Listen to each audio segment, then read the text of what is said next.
pagi Bapak, Ibu, Saudara semua, kelas dewasa wanita dan pria, serta kelas usia anugerah.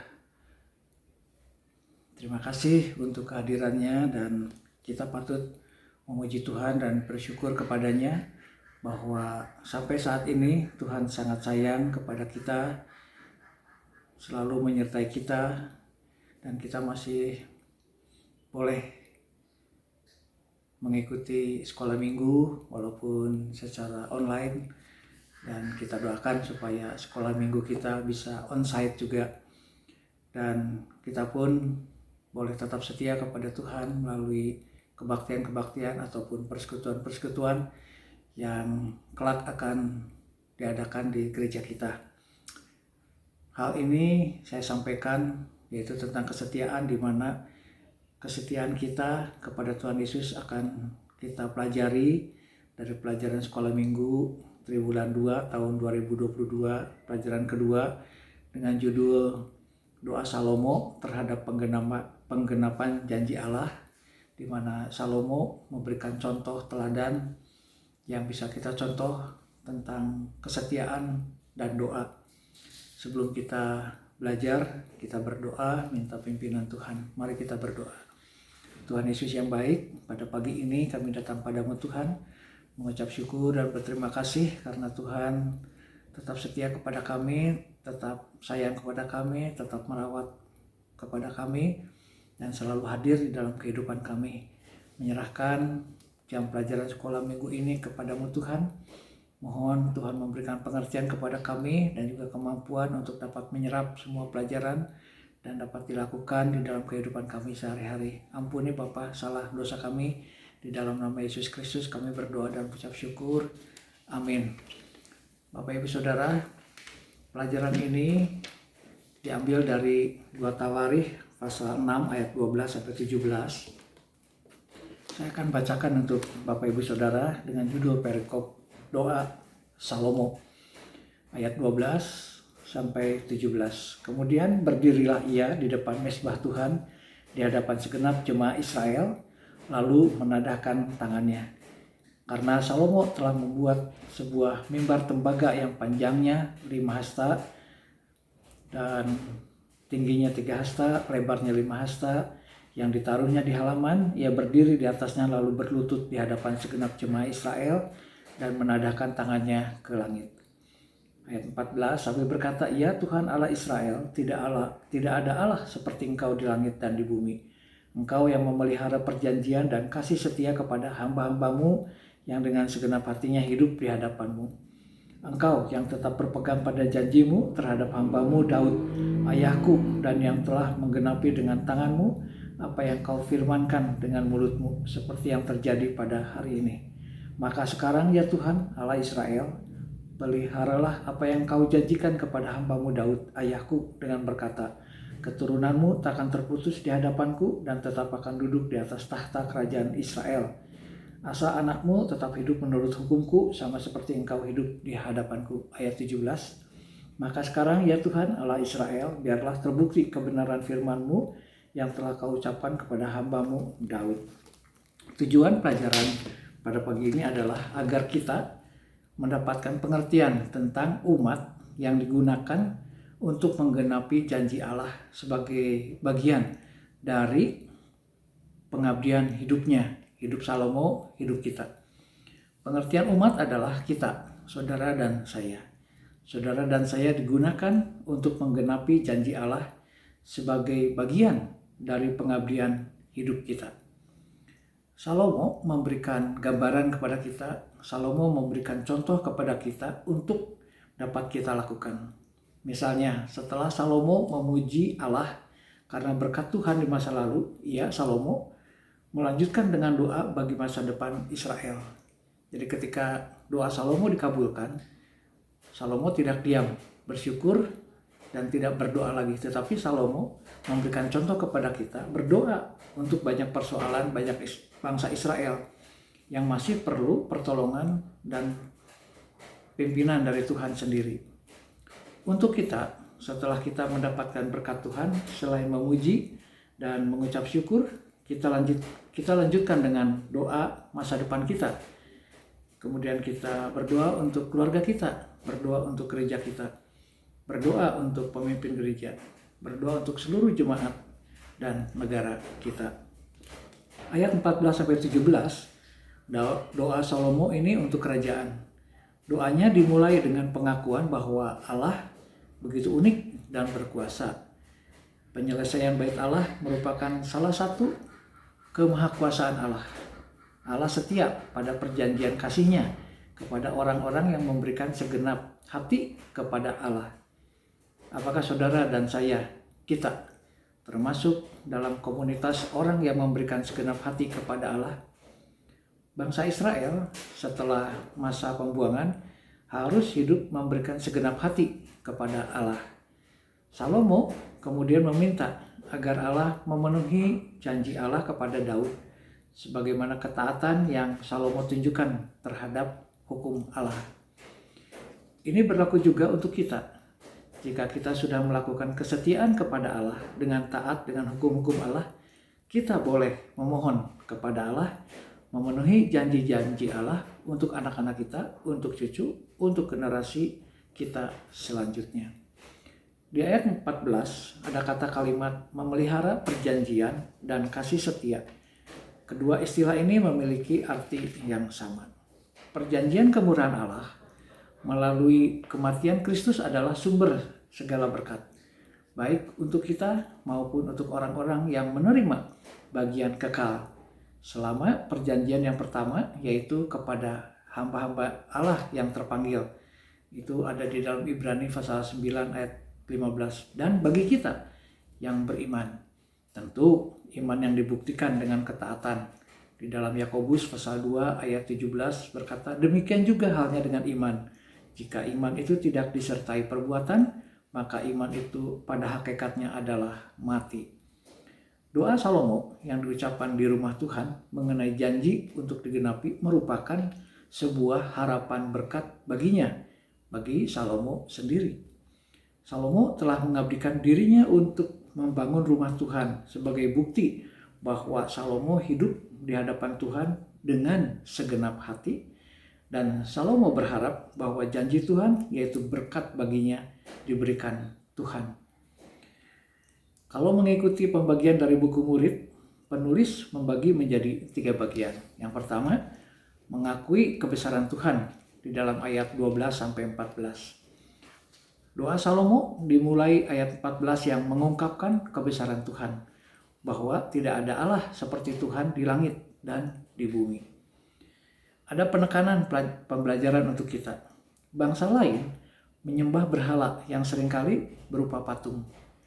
Meski dipercaya dapat memberi kesuburan atau menjamin kemenangan, berhala-berhala itu tidak pernah secara nyata menunjukkan kuasa mereka, bahkan tidak dapat menolong dirinya sendiri. Berbeda dari berhala, kebesaran Tuhan dialami oleh semua orang yang hadir di rumah Tuhan. Kemuliaan Tuhan memenuhi tempat itu dalam bentuk awan, sehingga para imam tidak tahan berdiri untuk menyelenggarakan kebaktian. Itu ada di dalam 2 Tawarikh pasal 5 ayat 3-14. Saya akan bacakan 2 Tawarikh pasal 5 ayat 13 dan 14. Lalu para peniup nafiri dan para penyanyi itu serentak memperdengarkan paduan suaranya untuk menyanyikan puji-pujian dan syukur kepada Tuhan. Mereka menyaringkan suara dengan nafiri, ceracap, dan alat-alat musik sambil memuji Tuhan dengan ucapan, sebab Ia baik, bahwasanya untuk selama-lamanya kasih setianya. Pada ketika itu rumah itu, yaitu rumah Tuhan, dipenuhi awan, sehingga imam-imam itu tidak tahan berdiri untuk menyelenggarakan kebaktian oleh karena awan itu, sebab kemuliaan Tuhan memenuhi rumah Allah. Kemuliaan Tuhan nampak dalam wujud api yang turun dari langit dan memakan habis korban bakaran. Ini bukti bahwa Allah ada dan terbukti. Kalau kita baca di dalam 2 Tawarikh pasal 7 ayat 1, Alkitab menuliskan, Setelah Salomo mengakhiri doanya, api pun turun dari langit memakan habis korban bakaran dan korban-korban sembelihan itu. Dan kemuliaan Tuhan memenuhi rumah itu. Contoh baik diperagakan Salomo saat mengakui kebesaran Tuhan. Ada sikap nyata dari Salomo dengan sikap tubuhnya yang berlutut di hadapan jemaat Israel dan menadahkan tangannya. Ia merendahkan diri di hadapan Allah dan memberikan penghormatan kepadanya. Salomo menghormati Allah dengan sikap yang baik. Ini patut dicontoh oleh kita. Setidaknya ada hormat, ada sopan, dan bersikap baik ketika kita berdoa kepada Tuhan. Yang kedua, mengakui kesetiaan Tuhan di dalam ayat 14-16. Janji Tuhan sudah disampaikan kepada Daud sebelum Salomo lahir. Salomo merasakan penggenapan janji Allah dan Salomo mengakui kesetiaan Allah. Bapak Ibu Saudara punya orang tua merasakan janji-janji Allah dipenuhi dan boleh merasakan berkat-berkat Tuhan. Dan saudara sebagai anak, saya sebagai anak atau saudara menjadi cucu, sampai saat ini masih merasakan berkat-berkat Tuhan. Itu bisa disampaikan kepada generasi-generasi kita dan juga anak dan cucu kita sebagai bukti penggenapan janji Allah. Yang ketiga, mengakui tanggung jawab kepada Tuhan ayat 16-17. Salomo meminta Tuhan menggenapi janji Allah untuk mengokohkan keturunan Daud atas kerajaan Israel. Meski Daud pernah berdosa, namun ia bertobat dan Allah menggenapi janji Allah terhadap keturunan Daud. Di dalam 1 Raja-Raja pasal 6 ayat 11-13, saya akan bacakan 1 Raja-Raja pasal 6 ayat 11-13. Kemudian datanglah firman Tuhan kepada Salomo demikian, mengenai rumah yang sedang kau dirikan ini, jika engkau hidup menurut segala ketetapanku dan melakukan segala peraturanku dan tetap mengikuti segala perintahku dan tidak menyimpang daripadanya, maka aku akan menepati janjiku kepadamu yang telah kufirmankan kepada Daud ayahmu. Ayat 13, yakni bahwa aku akan diam di tengah-tengah orang Israel dan tidak hendak meninggalkan umatku Israel. Salomo terbukti rela mengabdikan dirinya bagi Tuhan dengan berusaha tetap mengikuti perintah Tuhan. Kesimpulannya, apakah kita sudah melakukan contoh seperti yang Salomo lakukan? Walaupun tidak sama, setidaknya ada misal kesetiaan mengabdi bagi Tuhan dan tetap berusaha mengikuti perintah Tuhan. Jika kita kedapatan sombong atau termasuk orang yang tidak mengakui kebesaran Allah atau tidak bisa menjadi alat Allah untuk menggenapi janjinya, karena ia, saudara dan saya, ingin Allah mengikuti kemauan kita sendiri. Atau mungkin kita termasuk orang yang sedang meragukan kesetiaan Tuhan. Hati-hati dan waspada. Ini agak keras. Orang yang seperti itu akan mudah putus asa dan tidak lagi mengabdikan dirinya bagi Tuhan saat ia tidak segera melihat penggenapan janji Tuhan. Orang seperti ini akan menyampaikan banyak alasan agar ia tidak mempersembahkan sesuatu bagi penggenapan janji Tuhan. Ada lagu, janjimu seperti fajar. Janjimu seperti fajar pagi hari, yang tiada pernah terlambat bersinar. Cintamu seperti sungai yang mengalir, dan ku tahu betapa dalam kasihmu. Melayani Tuhan ada sukacita. Memiliki Yesus akan ada jaminan hidup yang kekal. Mengikut Yesus ada banyak harga yang harus dibayar. Memikul salib ada penderitaan dan aniaya. Tetapi kita ingat janji Tuhan akan seperti fajar pagi hari yang tidak pernah terlambat bersinar. Cintanya seperti sungai yang mengalir dan dalam dengan kasih yang berasal dari Tuhan. Jika kita dapat melewati itu semua, kita dapat segera dipakai Allah sebagai alat penggenapan janji Tuhan. Kita bisa bercerita kepada banyak orang tentang perannya Allah menjawab janji-janji Allah.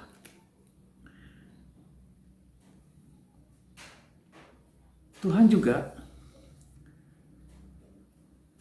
memberikan banyak berkat kepada kita. Tuhan juga memberikan perlindungan kepada kita. Tuhan juga memberikan jodoh kepada kita. Tuhan juga memberikan kesuksesan kepada kita. Namun hati-hati, kita jangan melulu suka menuntut Tuhan. Seharusnya kita boleh bertanya kepada diri kita sendiri, apa yang pernah kita berikan kepada Tuhan? Ia memberikan bimbingan, Ia memberikan pimpinan, Ia memberikan berkat kepada kita. Walaupun kita tidak minta, Tuhan selalu memberikan yang terbaik untuk kita. Ini ada pesan bagus dari firman Tuhan melalui penulis pelajaran 2 ini. Pesan ini termasuk juga untuk saya. Kita harus menyangkal diri dengan meninggalkan kesombongan. Kita harus menyangkal diri dengan meninggalkan keraguan dan banyak tuntutan.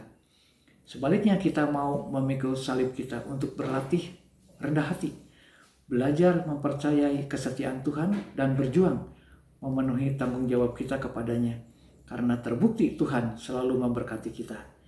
Kita jika mau mewujudkan 3 ciri ini, yaitu mengakui kebesaran Tuhan, mengakui kesetiaan Tuhan, dan mengakui tanggung jawab kita kepada Tuhan, berarti kita dapat digunakan Allah untuk menjadi alat menggenapi janji-janji Allah.